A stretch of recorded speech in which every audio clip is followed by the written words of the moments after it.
Hi, everyone. I'm Ariane Bernard. I come from big media, but now I'm building Helio, which is a publisher platform for experienced independent creators and SMBs. So I'm going to use the term independent creators here a lot, and it covers folks who are journalists, but also folks who are not. However, the terms relevance or audience, they're equally important and used by the journalist and the YouTube fashion influencer. In my journey building Helio, I've been digging into the needs and opportunities that these independent creators have. And looking at publishing from such a different scale, I see 8 ways where these creators are asking a question about the way we do things. The first is creative freedom, and independent creators talk a lot about the joy of realizing your creative vision, being fresh, trying something every day. Um, Independent creators highlight that supporters actually respond to that freshness, right? I have to ask, can you still be fresh, big media? What kind of process? How long does it take for you when you want to cover a new beat, for instance, or when you want to drop it? Another thing is editing, and this presentation has no editor. It shows, right? And but who do you brainstorm with when you're alone? Is there such a thing as editors on demand for independent creators?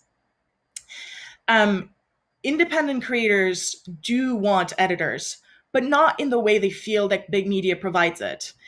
So, a question is, what really would editing look like if it were a community resource? If it was only ever used to support and enhance rather than tone police?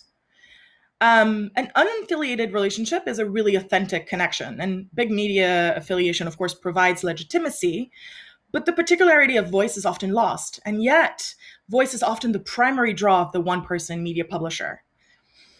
Independent creators overwhelmingly report that they get supported because of who they are over what they do. And if you work at a big media company, I have to ask, are you a neighbor? Can your voice be heard in the works that you create? Now, discovery and its consequence, which is growth, is a compounded interest for big publishers, right? The visibility of the big one brings it further visibility. So, as an independent creator, where do you find growth? The independent creator plants itself in community, and it is legitimate there because as it grows there, it further brings value to it. So, if big media could come from community in that way, how much more growth do you think you would see? Another angle, which is that what's interesting is not necessarily a strong business proposition if you have to run it at a larger scale. That's, of course, the power of the niche, unaddressed topics, but also unaddressed communities.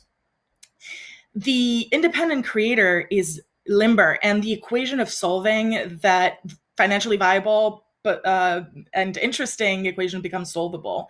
So, big media, ask yourself, if you were more light-footed, what else would you talk about, and who else would you talk to?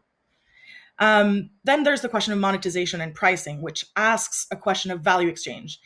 In big media, an employee creator will think of the social or service value of a specific piece, and a very different part of the company sets the price for that exchange across the product. But the independent creator does both sides, and it serves them well in making both business and editorial decisions. So when your organization is wondering where to cut and where to invest, that decision is actually harder because of this divide. Experimentation and technology have lowered the barrier to self-publishing, but also opened up platforms with very different vibes, right? From Medium to TikTok, and you can experiment with different communities and different revenue models. The independent creator is flexible, and that's because their institutional investment is minimal. So as an exercise, ask yourself, how would big media innovate if you didn't feel you had to justify your current investments? Now, the economics of a career, if you can actually be distributed outside of big media, if job security is no longer a thing anywhere, if your individual contributions aren't properly incentivized throughout your career in big media, the independent creator asks big media about its value proposition to their workers. Now, no one likes risk, and yet creators leave. So, big media, how can your careers remain fair, compelling, and inclusive at all stages? Being independent and being a scaled media company each come with their own advantages. And independent creators, of course, look up to big media as an inspiration. But I hope that I've inspired you to look at independent creators for inspiration of your own as well. Thanks.